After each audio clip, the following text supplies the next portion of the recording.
বুদ্ধিমান মানুষের পরিচয়।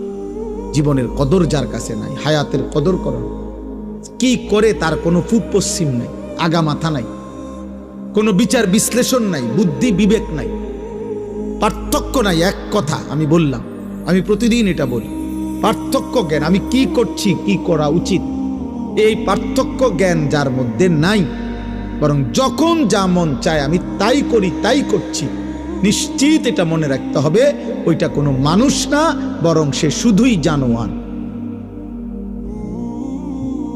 ওইটারে জানোয়ার বলে। হ্যাঁ, পার্থক্য জ্ঞান যার মধ্যে নাই, মানুষ বলে তাকে যার মধ্যে পার্থক্য জ্ঞান আছে।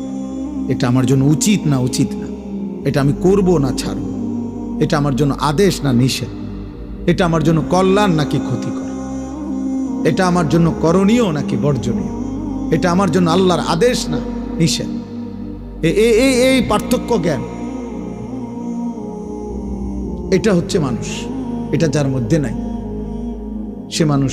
মদও খায়, মধুও খায়, গালিও দেয়, সালামও দেয়, কষ্টের উপার্জন টাকাও নেয়, সুদের টাকাও নেয়, কিস্তির টাকাও নেয়, কারো কাছে ঠিকঠাক মতো বেছে, কাউরে আবার ধরা দিয়ে লায়। বুঝেন নাই কথাটা? কাউরে আবার 2 নম্বরই সিটারি করে লায়। তার মানে তার কাছে মূলত হালাল হারামের পার্থক্য নেই। মাকেও দেখে, বোনকেও দেখে, মোবাইলের উলঙ্গ নর্তকীও দেখে, রাস্তার অসভ্য নারীও দেখে, তার কাছে কোনো পার্থক্য নেই। চাহিদা পূরণ হইলেই হয়েছে। এটা জানোয়ারকে বলে,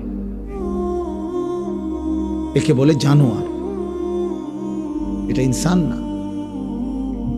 ইনসান বলে তাকে যার মধ্যে পার্থক্য জ্ঞান আছে, ভালো মন্দের পার্থক্য তারতম্য করার যোগ্যতা আছে।